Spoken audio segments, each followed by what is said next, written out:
Hello students, आज के lecture में हम इक्वेशन ऑफ मोशन गति की समीकरण से रिलेटेड अपन क्वेश्चंस देखेंगे।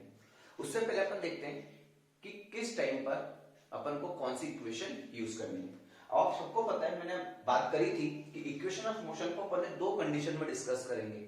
जब आपके पास एक बार एक्सेलरेशन इट मींस त्वरण पॉजिटिव हो और एक बार आपके पास ए नेगेटिव हो। जब पॉजिटिव होगा तो हर जगह प्लस का साइन आ जाएगा और अगर नेगेटिव होगा तो हर जगह किसका साइन आ जाएगा, नेगेटिव साइन आ जाएगा। पॉजिटिव के बारे में कैसे पता लगेगा कि यहाँ पर पॉजिटिव एक्सेलरेशन है? तो याद रखना कि अगर सपोज कोई भी पार्टिकल v किसी भी वेलोसिटी से चल रहा है, किसी भी वेग से v से चल रहा है, ठीक, और अगर एक्सेलरेशन मतलब a त्वरण भी उसी डायरेक्शन में है, मतलब v और a एक ही डायरेक्शन में है, तो फिक्स है कि टाइम के साथ साथ जो v है वो बढ़ता जाएगा। और अगर v बढ़ता जाएगा तो जो एक्सेलरेशन होगा, जो त्वरण होगा वो पॉजिटिव होगा। लेकिन अगर सपोज इस तरीके से कोई कंडीशन दे दी आपको कि v तो इधर की तरफ है और a इसके अपोजिट लग रहा है, विपरीत दिशा में लग रहा है, तो टाइम के साथ v की वैल्यू क्या होती चली जाएगी, डिक्रीज होती चली जाएगी। और जब v की वैल्यू डिक्रीज होती चली जाएगी तो आप लोगों को समझ जाना है कि यहाँ पे जो एक्सेलरेशन है वो कौन सा एक्सेलरेशन है, नेगेटिव एक्सेलरेशन है। आई बात समझ? अब आपको ध्यान से देखना, first equation v equal to u plus at। It means अगर आपको जैसे कि यहाँ पे कितने वेरिएबल है, 1 कितने चले, 1 2 3 4 वेरिएबल। अब चार में से कोई भी तीन वैल्यू आपको देंगे, एक आपको फाइंड आउट करनी है। अब जैसे आपको दे दिया u दे दिया, a दे दिया, t दे दिया, तो आपको बिना किसी टेंशन के किसके पास आना है, इस वाली इक्वेशन के पास आना है। लेकिन अगर आपको u दे दिया, a दे दिया, t दे दिया, u दे दिया, a दे दिया, t दे दिया और s पता करना है, तो देखो ये रहा u, ये रहा a, ये रहा t, तो आप किसके पास आओगे फिर, सेकंड इक्वेशन। और थर्ड इक्वेशन अगर आपको सपोज u दे दिया, a दे दिया और s दे दिया, तो आप किसके पास आओगे फिर, थर्ड इक्वेशन के पास आओगे।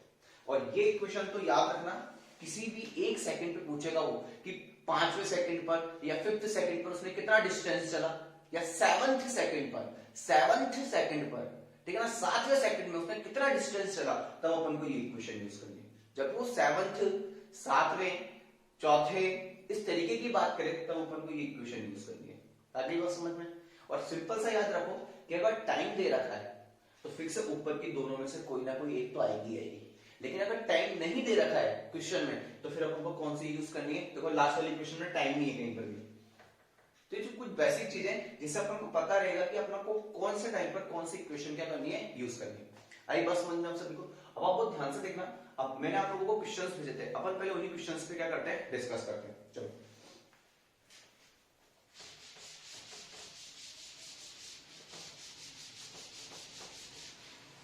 क्वेश्चन नंबर 1 था अपने पास, देखना आप लोग।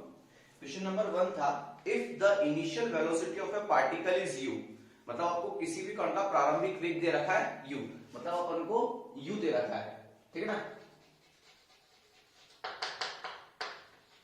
इनिशियल वेलोसिटी दे रखी है, ठीक है ना। क्वेश्चन नंबर 1 प्रारंभिक वेग दे रखा है u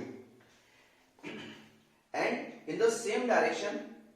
अब देखो क्या कह रहा है, इन द सेम डायरेक्शन, मतलब आप लोगों का जो वेलोसिटी u जिस डायरेक्शन में है उसी डायरेक्शन में आपका एक्सेलरेशन है, त्वरण है, ठीक है ना। और जो एक्सेलरेशन है वो वैरी कर रहा है टाइम के साथ और उसका वैल्यू दे रखा है bt। मतलब मान लीजिए कि u इधर की तरफ है इस तरीके से और एक्सेलरेशन भी इधर लग रहा है, तो पॉजिटिव एक्सेलरेशन हुआ कि नहीं हुआ, और a की वैल्यू दे रखी है आप लोगों को bt, ठीक।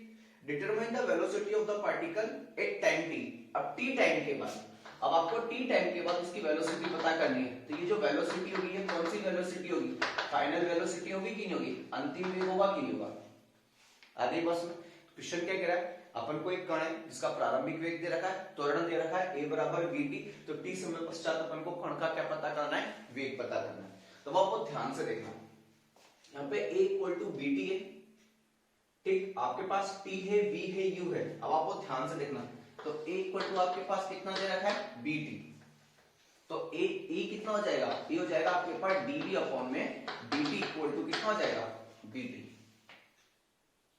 अरे बस में, तो यहां से dv इक्वल टू कितना हो जाएगा, b dt, और इस t को जब मल्टीप्लाई कर दो तो ये हो जाएगा dt। आगे बस में, अब देखो यहाँ पे dv और यहाँ पे है dt, तो अपन दोनों तरफ इसका क्या कर देंगे, इंटीग्रेशन कर देंगे, समाकलन कर देंगे, ठीक, अब टी कहां से स्टार्ट है, जीरो से, और कहां तक जाना है आपको, टी तक जाना है। अब आपको पता है कि जब टाइम जीरो था, टाइम जीरो पे वेलोसिटी मतलब जो वेग होगा वो इनिशियल होगा कि नहीं होगा, तो u होगा। और कहां तक निकालना है आपको, जब टाइम t हो जाएगा और वेलोसिटी कितनी हो जाएगी, v। तो आप सबको पता है कि अगर इंटीग्रेशन के साथ dv आता है, मैंने आपको सबको बताया जो अपन लोगों ने इंटीग्रेशन पढ़ा था, इंटीग्रेशन के साथ अगर dx आता है तो x लिख दो, इंटीग्रेशन के साथ dy आता है तो y लिख दो, इंटीग्रेशन के साथ dz आता है तो z लिख दो। तो अब यहाँ पे इंटीग्रेशन के साथ dv आएगा तो क्या लिख देंगे, v, और लिमिट लगा देंगे, लोअर लिमिट अपर लिमिट, ठीक है ना। आगे बस में, और यहाँ पे v बाहर आ जाएगा, इंटीग्रेशन करेंगे 0 से t का, यहाँ पे t की पावर कितनी है, 1 dt। तो अब सबसे पहले अपन कौन सी लिमिट रखते हैं, अपर लिमिट, फिर कौन सी लिमिट रखते हैं, लोअर लिमिट। तो हो जाएगा v minus u equal to, v minus u equal to, अब बहुत ध्यान से देखना, इंटीग्रेशन कैसे करते हैं, जो भी पावर है उस पावर में एक पावर ऐड करते हैं, टोटल पावर से क्या कर देते हैं, डिवाइड कर देते हैं, और फिर लिमिट लगा दो 0 से लेके t तक। आगे बात सुनना, तो अपने पास यहाँ पे कितना आ जाएगा, v minus u equal to, v minus u equal to, और यहाँ पर हो जाएगा b, और अंदर हो जाएगा t स्क्वायर अपॉन में 2, 0 से 2। अब इसको तो बाहर लेके आ जाओ, तो हो जाएगा v minus u equal to b by 2, ठीक है ना, v minus u equal to b by 2, और यहाँ पे पहले ऊपर वाली लिमिट t स्क्वायर माइनस 0 का स्क्वायर, ठीक है ना। t की जगह रखेंगे 2 की जगह नहीं रखेंगे t, क्योंकि 2 तो कांस्टेंट है, हमेशा किसकी जगह रखते हैं, वेरिएबल जो चर होता है, तो 2 की जगह तो पहले t रख देंगे फिर 0 रख देंगे। तो अपने पास आंसर आ जाएगा v माइनस का u equal to bt square. आगे बस में, और माइनस u उधर जाके प्लस में कन्वर्ट हो जाएगा, तो v इक्वल टू गया u plus half bt square, ये इसका वेग आ गया। आ गई बात समझ में। अब आप बहुत ध्यान से सुनना, अब आप सोच रहे होंगे कि सर आपने यहाँ पे कहीं पर इक्वेशन ऑफ मोशन, गति की समीकरण तो लगाई नहीं, तो आप बहुत ध्यान से देखना, जब मैंने आपको इक्वेशन ऑफ मोशन लिखाई थी, बात करी थी अपन लोगों ने इक्वेशन ऑफ मोशन पे, तो अपन लोगों ने लिख दिया था कि इक्वेशन ऑफ मोशन आपके पास तभी वैलिड है जब आपका एक्सेलरेशन क्या होगा, कांस्टेंट होगा, यूनिफॉर्म होगा, ठीक है ना, नियत होगा। तो अब आप बहुत ध्यान से देखना, कांस्टेंट का मतलब ये होता है कि वो टाइम के साथ चेंज, टाइम के साथ परिवर्तित नहीं होना चाहिए। तब अपन क्या लगाएंगे, गति की समीकरण लगाएंगे, इक्वेशन ऑफ मोशन लगाएंगे। लेकिन यहां पे आपको देखो जो त्वरण आया है, जो एक्सेलरेशन है, वो कितना आया है, b इंटू टी। अब मतलब a निर्भर कर रहा है किस पर, t पर, और t तो हमेशा बदलता है, और अगर t हमेशा बदलता है तो a तो हमेशा बदलेगा ना, और अगर a हमेशा बदलेगा तो यहाँ पे जो आप लोगों के पास ये जो एक्सेलरेशन है, ये जो त्वरण है, ये आप लोगों के पास कांस्टेंट नहीं है, नियत नहीं है। और अगर नियत नहीं है तो मैं यहाँ पे इक्वेशन ऑफ मोशन, गति की समीकरण यूज नहीं करूंगा। आगे बस में, इसलिए मैंने इसको सिंपल तरीके से सॉल्व करा कि मुझे पता था कि a बराबर कितना दे रखा है, bt। अब a कितना होता है, a होता है dv अपॉन में dt, तो dv अपॉन में dt इक्वल टू कितना हो जाएगा, bt। अब t को इधर ले जाओ तो ये dv, अब आप सबको पता होता है कि अगर इंटीग्रेशन से dv और dt है तो अपन फिर उसका क्या करते हैं, इंटीग्रेशन करते हैं। अब उसको पता है कि कहां तक जाना है, t तक, तो फिर से कहीं ना कहीं से तो स्टार्ट हुए होंगे, t इक्वल टू 0 से, और कहां तक जाना है, t तक। तो फिर से जो समय लूंगा, जो टाइम लूंगा, वो 0 से t लूंगा। अब 0 का मतलब होता है हमेशा इनिशियल, जहां से आपने स्टार्ट करा, प्रारंभिक। तो प्रारंभिक वेग कितना था अपने पास, प्रारंभिक वेलोसिटी, इनिशियल वेलोसिटी कितनी थी, u, और t पर जाके वेलोसिटी कितनी हो जाएगी, v। उसके बाद इंटीग्रेशन मैंने आपको बहुत अच्छे से बताया, ये चीज आपको समझ में आनी चाहिए। फिजिक्स यहाँ पे खत्म हो गई, आई बात समझ में। देखो एक बार जल्दी से इसको,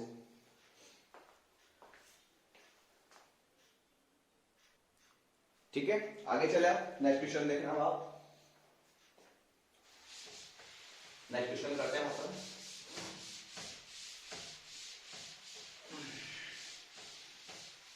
नेक्स्ट क्वेश्चन देखना है, क्वेश्चन नंबर 2। ये क्वेश्चन आपके पास है बेटा, इसलिए बोर्ड पे नहीं लिख रहा हूं मैं ना। क्वेश्चन नंबर 2 देखना क्या कह रहा है कि एक कार विरामावस्था से चलकर 12 सेकंड में 30 मीटर प्रति सेकंड का वेग प्राप्त कर लेती है, तो ज्ञात कीजिए कार का त्वरण, तय की गई दूरी, 7 सेकंड बाद कार का वेग। इंग्लिश में पढ़ता हूं, a car start from rest, मतलब कार कहां से स्टार्ट हो रही है, रेस्ट से स्टार्ट हो रही है। मतलब अगर मैं सिंपल सी बात करूं तो उसकी जो इनिशियल वेलोसिटी होगी, ठीक है ना, प्रारंभिक वेग होगा, मतलब u, वो कितना दे रखा है, 0, है ना।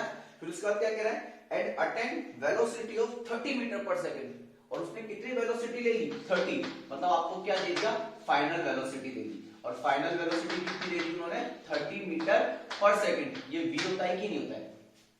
कितने टाइम में ये सारी बात हो गई 12 सेकंड में, मतलब आपको t इक्वल टू दे दिया 12 सेकंड। ठीक, तो आपको कार का एक्सेलरेशन फाइंड आउट करना है, find out acceleration of car. अब आप देखो आपके पास u है, आपके पास v है, आपके पास t है। अब देखो पहले वेलोसिटी कितनी थी 0, अब कितनी हो गई 30, मतलब जो एक्सेलरेशन है वो आपके पास पॉजिटिव एक्सेलरेशन है, धनात्मक त्वरण है। आगे ना बात समझ में आपको? तो आपको ध्यान से देखना। तो अब आपके पास u v t a एक ही इक्वेशन में होता है, फर्स्ट इक्वेशन ऑफ मोशन, गति की प्रथम समीकरण v equal to u plus a t. लिख लो साइड में, सब जो अच्छा लगेगा वो ले लेंगे।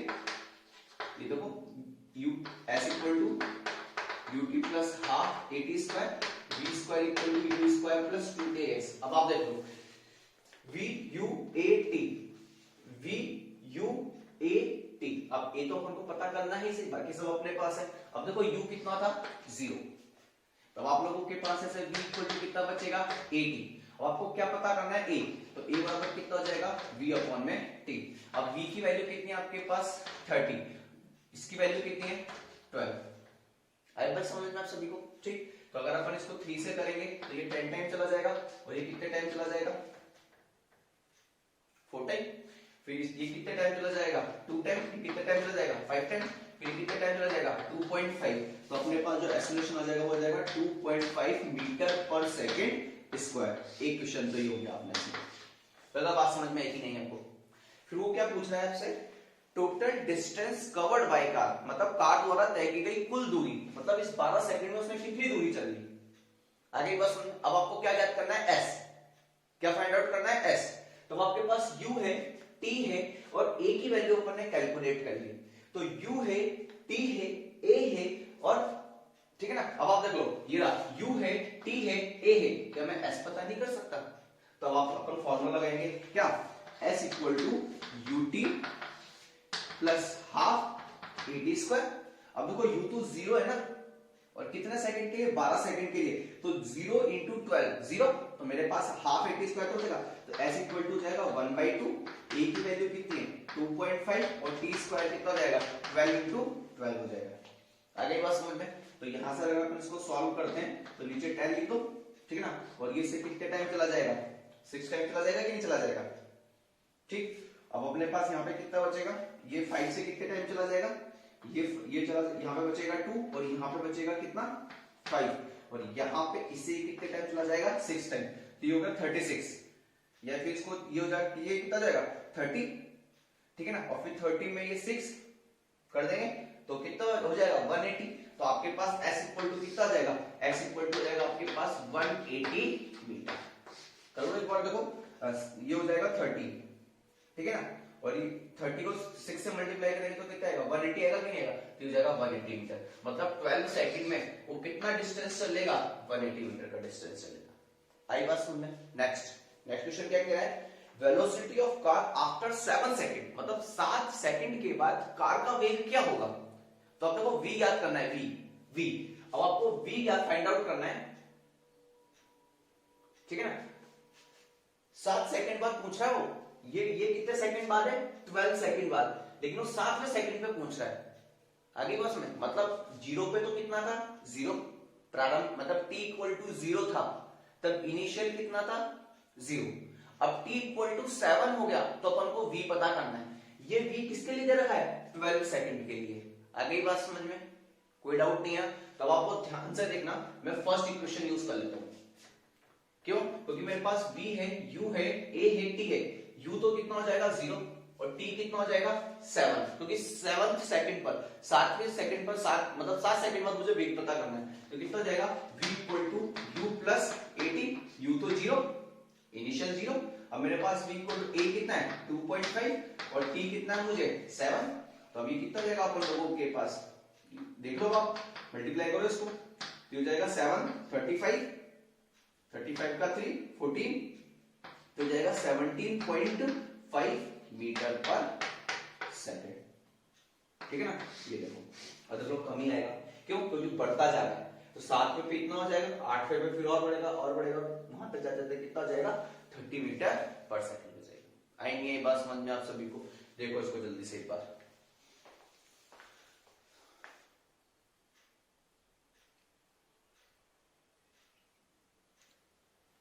नेक्स्ट क्वेश्चन देखो बेटा। नेक्स्ट क्वेश्चन क्या कह रहा है हम लोगों से कि एक रेलगाड़ी स्थिर अवस्था से 25 सेकंड में 90 किलोमीटर प्रति आर की चाल से एक समान त्वरण से त्वरित होती है। इतने समय में रेलगाड़ी द्वारा तय की गई दूरी ज्ञात कीजिए। तो ध्यान से सुनना, क्वेश्चन क्या कह रहा है आपसे, और train start from stationary position, मतलब सिंपल सी बात है, उसकी इनिशियल वेलोसिटी वापस कितनी दे दिया आप लोगों को, 0। Initial velocity u equal to कितना दे दिया, 0, ठीक है। एंड अटेन 90 किलोमीटर पर आवर, मतलब फाइनल वेलोसिटी आपको कितनी दे दी, फाइनल वेलोसिटी अंतिम में कितना दे दिया, 90 किलोमीटर पर आवर इन 25 सेकंड। तो t इक्वल टू कितना सेकंड दे दिया, 25 सेकंड दे दिया। विद कांस्टेंट एक्सेलरेशन, मतलब कांस्टेंट एक्सेलरेशन, नियत त्वरण, तो गति की समीकरण लगेंगे सारी की सारी। तो आपको बताना है find out the distance travelled by the train in this time, मतलब 25 सेकंड में उसने कितना डिस्टेंस चला। अब आपको ध्यान से देखना, अब आप सबको पता होता है कि जब अपन वेलोसिटी पे बात करते हैं या चाल पे बात करते हैं तो उसका जो मात्रक होता है, जो उसका यूनिट होता है, मीटर पर सेकंड होता है। लेकिन यहाँ पे दे रखा है 90 किलोमीटर पर आवर। अब आपको पता होता है 90 किलोमीटर पर आवर तो अपने किसी सिस्टम में होता ही नहीं। अपने पास 3 ही सिस्टम होते हैं, एमकेएस जिसमें मीटर और सेकंड होता है, सीजीएस जिसमें सेंटीमीटर सेकंड होता है, और एफपीएल जिसमें फुट और सेकंड होता है। जबकि तो किलोमीटर पर आ रहा है, तो इसको पहले अपन किस में कन्वर्ट करेंगे, मीटर पर सेकंड, क्योंकि देखो 10 सेकंड में दे रखा है। अब अपन कैसे चेंज करते हैं इस चीज को बहुत ध्यान से देखना। अगर मान लीजिए आपके पास है 1 किलोमीटर पर आवर, कितना है, 1 किलोमीटर पर आवर, इसको कन्वर्ट करना है मीटर पर सेकंड में। 1 किलोमीटर पर आवर, इसको कन्वर्ट करना है मीटर पर सेकंड में। तो सिंपल सा याद रखो कि जो भी आगे नंबर कितना है 1, इसको 5/18 से मल्टीप्लाई कर दो। किससे मल्टीप्लाई कर दो, 5/18 से। तो ये किसमें कन्वर्ट हो जाएगा, मीटर पर सेकंड में कन्वर्ट हो जाएगा। आ गई बात समझ में? अब कैसे करा ये देखो आप लोग, इधर बता देता हूं। ये है 1 किलोमीटर पर आवर, इसको मीटर पर सेकंड में बदलना है आपको। अब आप सबको पता होता है कि 1 किलोमीटर इक्वल टू होता है 1000 मीटर, और 1 आवर इक्वल टू होता है 3600 सेकंड। होता है कि नहीं होता, ये चीज तो पता है ना आपको। तो आपको ध्यान से देखना, मैं इसको ऐसे लिख देता हूं, 1 किलोमीटर अपॉन में 1 आवर। 1 से मल्टीप्लाई करो, डिवाइड करो, कोई फर्क पड़ने वाला नहीं है। अब मैं 1 किलोमीटर की जगह कितना लिख सकता हूं, 1000 मीटर। तो लिखो वहां पे 1 इंटू 1000 मीटर, और 1 आवर की जगह कितना लिख सकता हूं मैं, 3600 सेकंड। देख लो मीटर पर सेकंड आ गया ना इधर। अब इसको सॉल्व करो, ये 2 जीरो से 2 जीरो गए। अब ये कितनी बार जाएगा, 5 बार, ये कितनी बार जाएगा, 18 बार। तो आ गया 5/18 मीटर पर सेकंड। तो मुझे समझ में आ गया कि अगर मुझे 1 किलोमीटर पर आवर को 1 किलोमीटर पर आवर को मीटर पर सेकंड में बदलना है तो 5/18 से क्या करना पड़ेगा, मल्टीप्लाई करना पड़ेगा। अब ये चीज याद रखना आप लोग हमेशा। आगे बात समझ में, कोई डाउट नहीं है ना? चलो अब देखना हम लोग क्वेश्चन। अब मुझे यहाँ पे 90 किलोमीटर पर आवर दे रखा है ना, पहले इसको मीटर पर सेकंड में बदलो। तो मैं क्या करूंगा, जो 90 है उसको 5/18 से मल्टीप्लाई कर दूंगा, तो ये किसमें बदल जाएगा, मीटर पर सेकंड में। अब देखो ये 9 से कितनी बार जाएगा, 10 बार, और ये कितनी बार जाएगा, 2 बार, और ये से कितनी बार चला जाएगा, 5 बार। 5 में कितनी बार जाएगा, 25 मीटर पर सेकंड। अब आप खुद देखो, आपके पास u है, आपके पास t है, आपके पास v है, ठीक है ना, और अपन को फाइंड आउट क्या करना है, s। अगली बात में अब देखो VUS, लेकिन यहां पर a नहीं है मेरे पास, तो मैं ऐसा करता हूं, पहले a कैलकुलेट करता हूं। अब a किससे कैलकुलेट करता हूं, देखो मेरे पास u है, v है और t है, u है, v है और t है। तो देखो u है, v है और t है, इससे कैलकुलेट कर लो। तो फर्स्ट इक्वेशन ऑफ मोशन से करते हैं। तो फर्स्ट इक्वेशन ऑफ मोशन, तो v equal to u plus a t. अब u कितना है आप लोगों के पास 0, और a इक्वल टू कितना हो जाएगा v अपॉन में टी। v की वैल्यू कितनी है 25, e की वैल्यू कितनी है 25, a की वैल्यू आ गई 1 मीटर पर सेकेंड स्क्वायर। आगे बात समझ में, ठीक। अब वो वैल्यू यहाँ पर रख दो, यहाँ पर रख दो या यहाँ पर रख दो, बात एक ही है, एक ही आंसर आएगा आपके पास। जैसे इसमें रख दो चाहे s में, तो s इक्वल टू आपके पास कितना है ut plus half at square, ठीक। अब देखो u 0 है, अब किसी से भी मल्टीप्लाई करोगे तो 0 ही होगा, तो s इक्वल टू कितना हो जाएगा हाफ at स्क्वायर, ये हो जाएगा हाफ a कितना है 1, t स्क्वायर हो जाएगा 25 का स्क्वायर, ठीक है।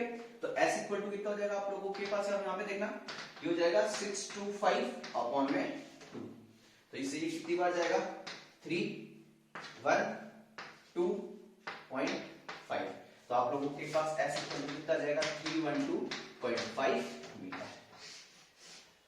आई नहीं बात समझ में आपको, ठीक है ना। तो हमेशा याद रखना कि ऐसे किलोमीटर पर आवर में अगर कोई वैल्यू दे दी है ना आपको वेलोसिटी की, ठीक है ना, वेग की, तो उसको मीटर पर सेकंड में बदलने के लिए आप किससे मल्टीप्लाई कर देंगे 5 अपॉन में 18 से गुणा कर देना, तो किस में बदल जाएगी आप लोगों के पास मीटर पर सेकंड में बदल जाएगी। आई नहीं आई बात समझ में। नेक्स्ट क्वेश्चन देखो आप लोग,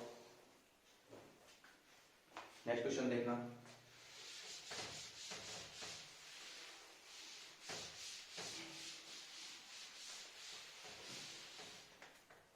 नेक्स्ट क्वेश्चन देखो क्या कह रहा है। नेक्स्ट क्वेश्चन ये कह रहा है कि एक रेलगाड़ी विरामावस्था से चलना प्रारंभ करती है, मतलब अ ट्रेन स्टार्ट फ्रॉम रेस्ट, मतलब फिक्स है कि अपन को उसकी इनिशियल वेलोसिटी वापस कितनी दे दी, इनिशियल वेलोसिटी u बराबर कितना दे दिया 0, ठीक है ना, और 10 सेकंड में इसकी चाल समान त्वरण से बढ़ती है। अब बढ़ रही है, इसका मतलब आपके पास जो a है वो एक तरीके से क्या है पॉजिटिव, और कितने टाइम के लिए बोल दिया 10 सेकंड के लिए बोल दिया, ठीक है ना। Its speed increases with constant acceleration up to 10 second after 5 second, ठीक है ना, 5 सेकंड के अंत में इसकी चाल, लेकिन अपन को क्या कर दिया t इक्वल टू 5 सेकंड पर, ठीक है ना, at t equal to 5 second पर अपन को v दे दिया, और v कितना दे दिया अपन लोगों को, v दे दिया अपन लोगों को 42 किलोमीटर पर आवर। तो find out acceleration of train, ठीक है। अब आपको ध्यान से देखना, मुझे t इक्वल टू 5 सेकंड पर वेलोसिटी दे दिया, और जो भी बात करनी है अपन को कहां तक करनी है 10 सेकंड तक। अब एक्सेलरेशन कांस्टेंट है, कहीं पर भी निकालो, चाहे 1 सेकंड पे, कांस्टेंट का मतलब क्या होता है जो टाइम के रेस्पेक्ट में चेंज ना हो, मतलब 1 सेकंड पर भी वही वैल्यू होनी चाहिए, 2 सेकंड पर भी वही वैल्यू होनी चाहिए, 3 पर भी वही होगी, तो 5 पर भी वही वैल्यू होगी, तो 10 पर भी वही होगी। अब मुझे 5 पर दे रखा है कि इतनी वेलोसिटी है, और t इक्वल टू 0 पर वेलोसिटी मेरे पास कितनी है 0। आगे ना बात समझ में, तो a कैलकुलेट कर लो। अब लेकिन देखो सर ये तो किलोमीटर पर आवर दे रखा है, पहले इसको मीटर पर सेकंड में बदलते हैं, तो कैसे बदलेंगे 42 इंटू 5 अपॉन में 18। अरे बात समझ में, ठीक। तो ये जाएगा 42 इंटू 5 अपॉन में 18, और ये आप लोगों के पास यहाँ पे कितना आ जाएगा मीटर पर सेकंड। तो अगर 2 से करेंगे तो यहाँ पे 9 आ जाएगा, यहाँ पे कितना आ जाएगा 21, फिर 3 से करेंगे तो यहाँ पे 3 आ जाएगा, यहाँ पे कितना जाएगा आप लोगों के पास 7। तो अपने पास जो वेलोसिटी निकल के आएगी वो कितनी आ जाएगी एक तरीके से 35 अपॉन में 3 मीटर पर सेकेंड। आगे एक बात समझ में, चलो अब अपने पास t है, v है, u है, तो अपन को क्या कैलकुलेट करना है सबसे पहले a, तो अपन किसके पास जाएंगे v equal to u plus at, t है, v है, u है। जब आपके पास u तो 0 है ही सही, इनिशियल वेलोसिटी, तो a की वैल्यू यहां से कितने जाएगी वही v अपॉन में t, v कितना दे, इसको ऐसे लिख देता हूं 3 into 1 अपॉन में t, v कितना दे रखा है 35 अपॉन में 3, तो ये जाएगा 35 अपॉन में 3, और t कितना दे रखा है 5, ये से कितने टाइम चला जाएगा 7 टाइम। तो आपके पास a इक्वल टू कितना जाएगा 7/3 मीटर पर सेकंड स्क्वायर, ये अपने पास त्वरण आ गया इसको। आगे बात समझ में आप सभी को, ठीक। आगे क्वेश्चन देखो, अगला क्वेश्चन क्या कह रहा है स्पीड आफ्टर 10 सेकंड, मतलब 10 सेकंड के बाद उसकी स्पीड क्या होगी। तो 10 सेकंड के बाद अपन मान लेते हैं कि उसकी जो स्पीड होगी वो होगी v डैश, ठीक है ना, जीरो से जीरो पे जीरो था, अब 10 सेकंड पर कितना हो जाएगा v डैश। तब आप बहुत ध्यान से देखना, आपके पास u है, आपके पास t है, आपके पास a है, अब आपको v पता करना है। तो आपके पास u है, आपके पास a है, आपके पास t है, अब आपको पता करना है v। तो 10 सेकंड पे तो v डैश इक्वल टू कितना हो जाएगा u प्लस 80। अब u कितना है आप लोगों के पास 0, तो आप लोगों के पास v dash equal to a कितना हो जाएगा 7/3 और t कितना है 10। तो अब ये v डैश इक्वल टू कितना हो जाएगा आपके पास 70/3 हो जाएगा कि नहीं हो जाएगा। ठीक, तो इसको सॉल्व कर दो तो कितनी बढ़ जाएगा, ये जाएगा 2, 6 हो गया, 1 बचा, 3.33 मीटर पर सेकेंड। आएंगे एक बात समझना आपको, तो कितना वैल्यू जाएगी 23.33 मीटर पर सेकेंड। कितने सेकंड बाद 10 सेकंड बाद इसकी वेलोसिटी इतनी हो जाएगी। आगे की बात समझे, फिर क्या कह रहा है अगला question, distance travelled by the train in 10 second, मतलब 10 सेकंड में ट्रेन द्वारा तय की गई दूरी। अब दूरी याद करनी है तो आप s equal to ut plus half at square, दूरी डिस्टेंस के लिए सबसे अच्छी बात है। अब u कितना है 0, अब आपके पास क्या बचा s equal to half a t square, कितने सेकंड के लिए बात करनी है 10 सेकंड के लिए। तो अब आपके पास 1/2, a का वैल्यू कितना जाएगा 7/3 और यहाँ पे कितना हो जाएगा 10 का स्क्वायर हो जाएगा, 10 का स्क्वायर हो जाएगा। आएंगे एक बार समझ में आप सभी को। तो अब अपने पास यहाँ पे कितना हो जाएगा, यहाँ पर हो जाएगा 700 अपॉन में कितना हो जाएगा 6 मीटर। तो बात समझ में आएगी नहीं बेटा, अब इसको सॉल्व कर देंगे। आई बस में अब ये सॉल्व कैसे करेंगे, ये 3 टाइम चला जाएगा, ये 350 टाइम चला जाएगा, फिर इसको सॉल्व कर दो तो कितनी बार चला जाएगा ये, तो अपने पास कितना बचा 350 अपॉन में 3, सॉल्व करो 1 1, फिर यहाँ पे वापस 1 3 2 6.67 मीटर आएंगे बस। ठीक है, फिर वो क्या कह रहा है अगले क्वेश्चन में, 7वें व 10वें सेकंडों में तय की गई दूरी। अब आप बहुत ध्यान से देखना, 7वें सेकंड मतलब अब आपसे वो कौन सी बात करना चाहता है कि आप तो केवल ये बताओ कि 7वें सेकंड में उसने कितनी दूरी चली। तो देखना अब आप लोग, अब वो बात करना चाहता है ओनली 7वें सेकंड पर, ठीक है ना, कौन सा सेकंड पर 7 सेकंड पर बात करना चाहता है कि उसने 7 सेकंड पे कितनी दूरी चली। तो अब कौन सा फॉर्मूला लगाएंगे अपन, Sn equal to u plus a/2 2n minus 1 और n इक्वल टू कितना दे दिया, n इक्वल टू दे दिया 7वें, ठीक है ना। तो यहां पर हो जाएगा S7 इक्वल टू u कितना दे रखा है 0, तो 0 प्लस a की वैल्यू कितनी है, a की वैल्यू थी अपने पास 7/3, तो ये हो गया 7/3 अपॉन में 2 और यहां पे कितना जाएगा 2 into 7 minus 1। अगली बात समझ में, तो अब ये कितना जाएगा आपके पास, देखो अपॉन के ऊपर अपॉन, बटे के ऊपर बटा, ये चीज लौट के नीचे जाएगी, तो जाएगा 7/6। यहाँ पे कितना जाएगा आपके पास 14 minus 1, तो कितना बचेगा 13 बचेगा कि नहीं बचेगा। तो Sn इक्वल टू हो जाएगा 7 अपॉन में 6 और ये हो जाएगा 13। अब इसको मल्टीप्लाई कर दो आप, तो ये कितना जाएगा अपने पास S7 इक्वल टू हो जाएगा 7 3 21 2 91, ठीक है ना, अपॉन में कितना हो जाएगा 6 मीटर जाएगा। और जब 10वें सेकंड की बात करोगे, 10 सेकंड की बात करोगे, तब यहाँ पे 7 की जगह कितना पुट कर देना 10 और यहाँ पे 7 की जगह कितना पुट कर देना 10 और सॉल्व करके आंसर निकाल के बताना मुझे। आई बात समझ, बहुत अच्छे से देखना बेटा क्वेश्चंस, फिर अपन इसके और भी क्वेश्चंस करेंगे बहुत सारे, ठीक है। अब अपना ये चैप्टर ज्यादा कुछ नहीं है, बस अब अपन को ग्राफ और डिस्कस करने, फिर अपना ये चैप्टर खत्म हो जाएगा, तो अपन इस पे क्वेश्चंस डिस्कस करेंगे खूब सारे, ठीक है। तो देखो इसको एक बार जल्दी से,